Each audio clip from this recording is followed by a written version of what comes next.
I'd like to welcome everyone. I'd like to welcome everyone to this webinar from Elevate Training and Development. My name is Gradle Gardner-Martin, and I'd like to welcome our guest speaker today, John DeGarmo, who continues his discussion about fostering children, and his book, Fostering Love, One Foster Carer's Journey, is what he describes in terms of the extracts and also his manual, which is now out, and he'll tell you a little bit about that at the end of this webinar concerning fostering children. And we know that John has done other webinars on our training program, including cyber safety for fostered children.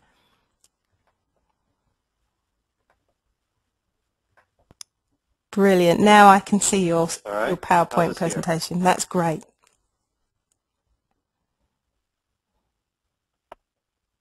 Great. We ready to start? Yes, that's lovely. Okay. Well, today we're going to look at loss and grief in foster care. And when we think about loss and grief with foster care, many people initially think of just the foster children grieving when they leave home. Well, this is true, but it also includes the foster parents. In fact, many foster parents heavily grieve loss of a child. I certainly have, and my wife has as well. Perhaps one of the most difficult aspects of being a foster parent is the moment when your foster child leaves your home. As a foster parent, your home becomes a place where foster children come for a period of time, with the goal, of course, of being reunited with their family in the near future. Reunification, though, is not always possible for some foster children, and the birth parents' rights are then terminated. As a result, these children become available for adoption, and some foster parents do indeed end up making their foster child a permanent addition to their family through this adoption process. Now, if reunification is not possible with birth parents, many times then foster children will instead be placed into a birth family member's home. Now, whatever the reason may be, reunification can be a difficult time for foster parents, as a child they have come to love leaves their home. Indeed, for many foster parents, contact with a former foster child after reunification is a time of deep sadness and grief, as there is no closure for the foster parents. Perhaps the most difficult aspect for me being a foster parent is when the child does leave. My wife heavily grieves the children when they leave her home.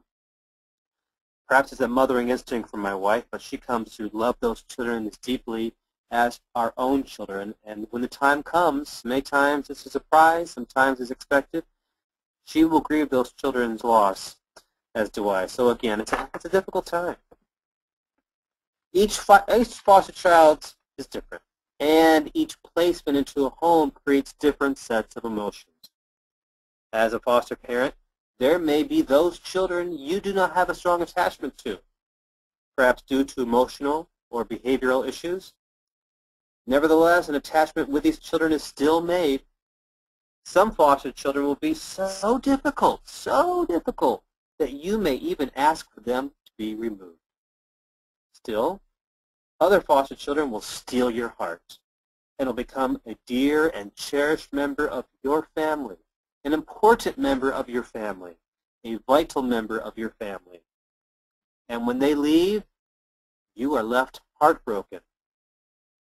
When a foster child leaves your home, no matter the level of attachment, there will be emotions.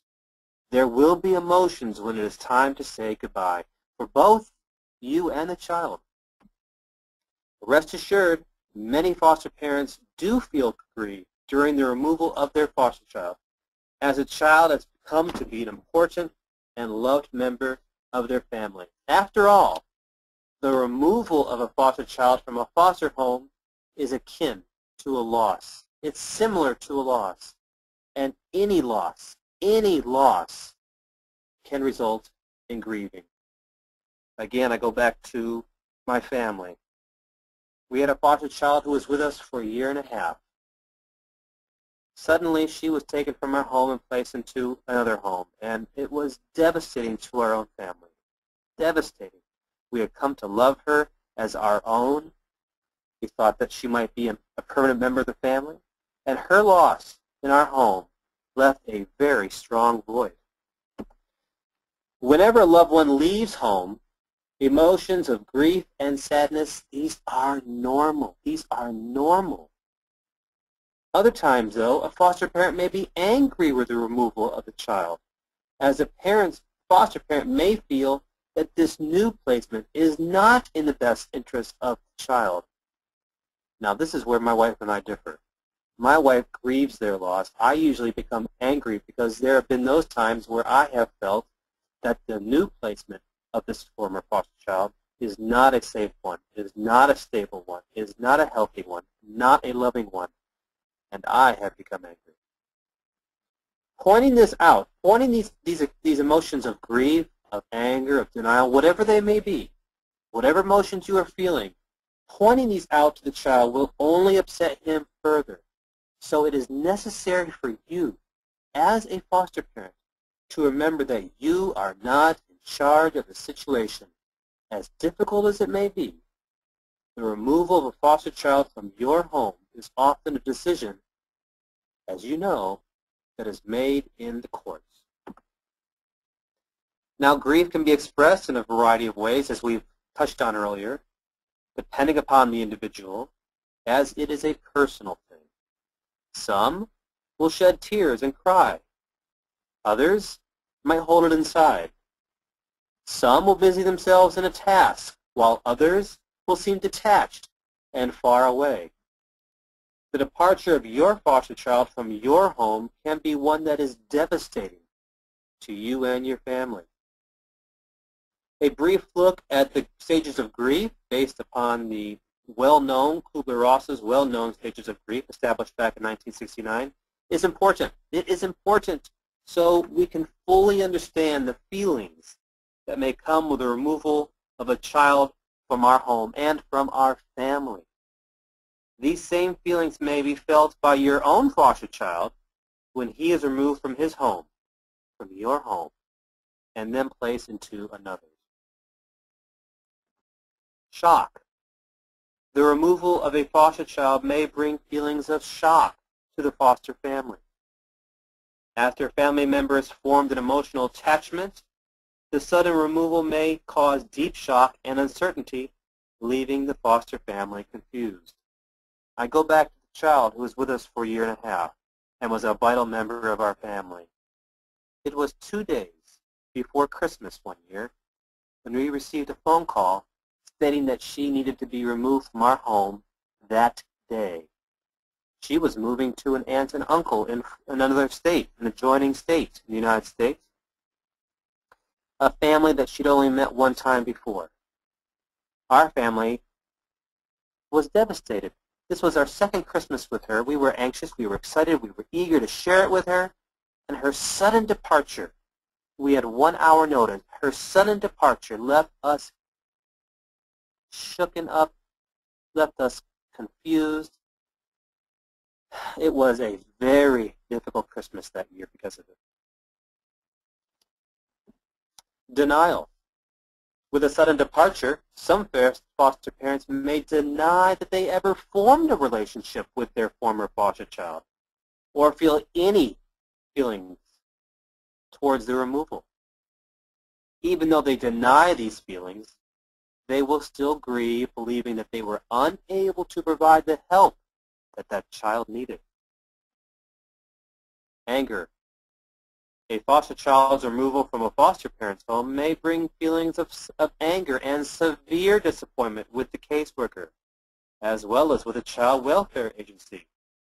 Foster parents may blame the system or the caseworker for the placement of their foster child into an environment that they feel is not productive, not safe, not helpful, or even harmful for the child. Guilt. During this stage, foster parents may experience feelings of guilt, blaming themselves with the belief that they are at fault. They will try to comprehend what they did in their mind wrong in the removal of the foster child. Still, other foster parents may experience guilt if they were the ones asking for the removal, as they were unable to continue caring for the child. My family had a foster child in our home. She was 17 at the time. It was a very difficult placement, an extremely difficult placement. My wife and I tried to work with her day in and day out, yet her challenges, her difficulties, caused a great deal of anxiety and stress and tension within our own home.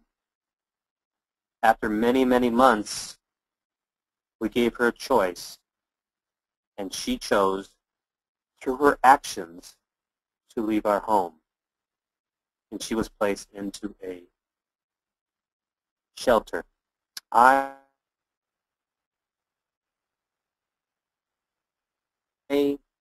For years, I blamed myself. I continued to ask myself, what did I do wrong?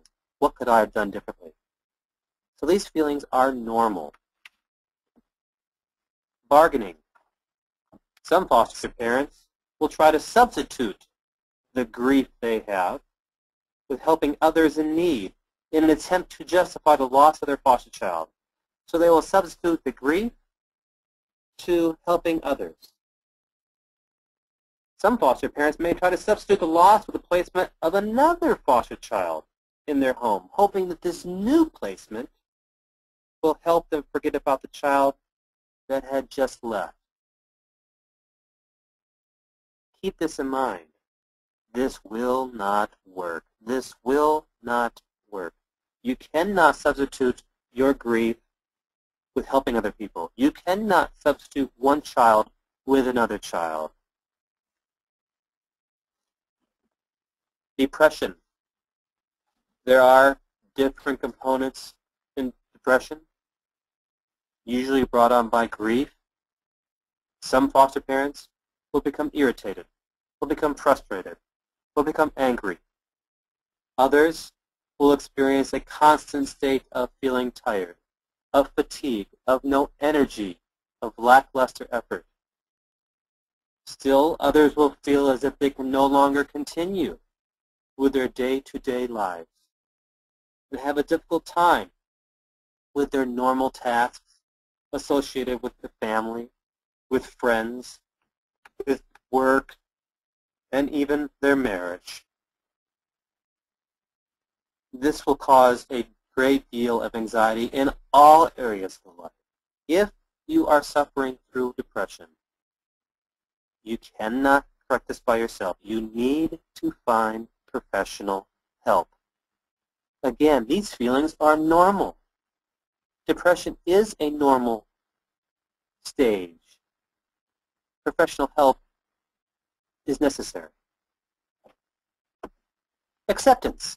After the passage of time, the grief from the loss of the foster child will decrease.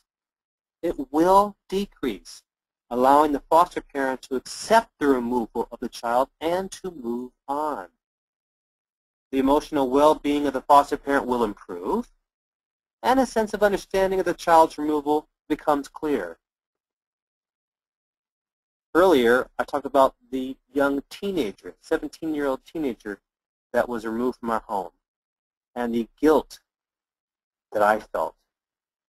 It took me years, approximately 2 years, for this guilt to leave me. Years. It does happen. It will decrease, but it is necessary to have a passage of time. Now, for each person, it is different. Perhaps it's a few weeks. Perhaps it's a month. Perhaps it's a year. It might be longer. The grief will decrease. Now, for foster parents grieving the loss of a foster child from their home, perhaps the most important step they can take to aid in this time of loss is to surround themselves with a support group. Many times, foster parent associations fill this void as they provide fellow foster parents who have undergone the same displacement or removal of a child within their home. Now, you can find support groups, foster parent associations, a number of ways. Contact your local child welfare agency. Look online. Contact fellow foster parents in your community or in your city. These groups, these associations, these support groups are necessary. Within these groups, foster parents will have the opportunity to express their grief without feelings of embarrassment or judgment. Indeed, as one of the stages of grief is that of anger, grieving foster parents can release their anger to members of these support groups, to members of these foster parent associations, and not have to worry about being judged. Because again, many of these foster parents have experienced the same thing you have. We all know that the general public does not truly appreciate nor understand what foster parenting is. Only those who have done it themselves can understand and appreciate what you are going through. They will be there for you. Churches and loved ones may also provide this type of support. You may find support within your church, within your community, within your religious organization, within your faith-based group, family members, loved ones. Yet again, foster parent associations are those groups that will truly understand what you are going through. Many foster parents choose to put their feelings of loss and grief to paper and pen, writing down their emotions in a journal or a diary. This will allow the grieving parents the chance to release their feelings in a more private manner, yet release them nevertheless. To be sure, if feelings of loss and grief are not given the opportunity to be released, they will become suppressed, which may lead to complications later on, with unhealthy results such as depression, anxiety, and other health-related problems. With this in mind, it is most important for foster parents to recognize they may be experiencing loss and to face these feelings in the same fashion. Now, for some, grief and loss may lead to physical health issues such as stress, fatigue, and tension. Regular exercise and healthy eating habits are most essential in combating these issues. It is during this time of loss, it is important that foster parents ensure they are getting enough sleep, as lack of proper rest will also result in stress and fatigue.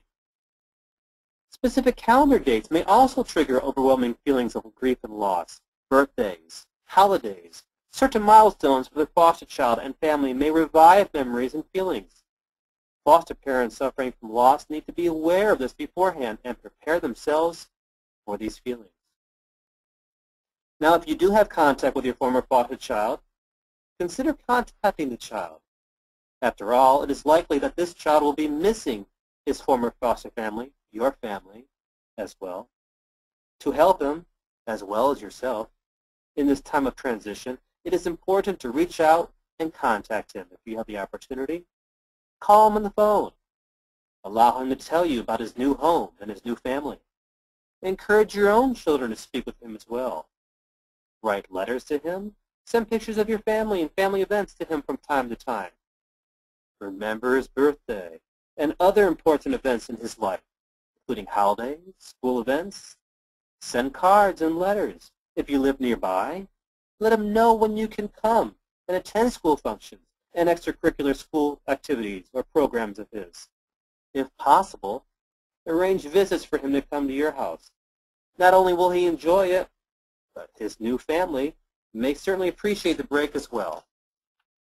Saying goodbye is never easy for anyone and may be especially difficult for you and your foster child. After your foster child leaves your home, you may feel you never wish to foster again, as the pain is too great. The grief you may feel may be overwhelming.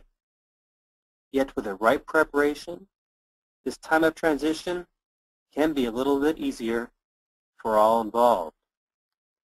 For more information on this or any questions you might have, you may contact me through my website, www.drejohndegarmo.com, through my foster parent resource page on Facebook, Dr. John DeGarmo, or through my email, drjohndegarmo.com. You may also find of interest Fostering Love, One Foster Parent's Journey, available on my website, and my upcoming book, The Foster Parenting Manual, A Practical Guide to Creating a Loving, Safe, and Stable Home. I thank you so much for your time. I know how difficult it is to be a foster parent. I have done it myself for the past 12 years. it is difficult, it is challenging, and it does create an anxiety of emotions, overwhelming at times. Yet again, with the right training and preparation, you can make it easier. Again, thank you for your time.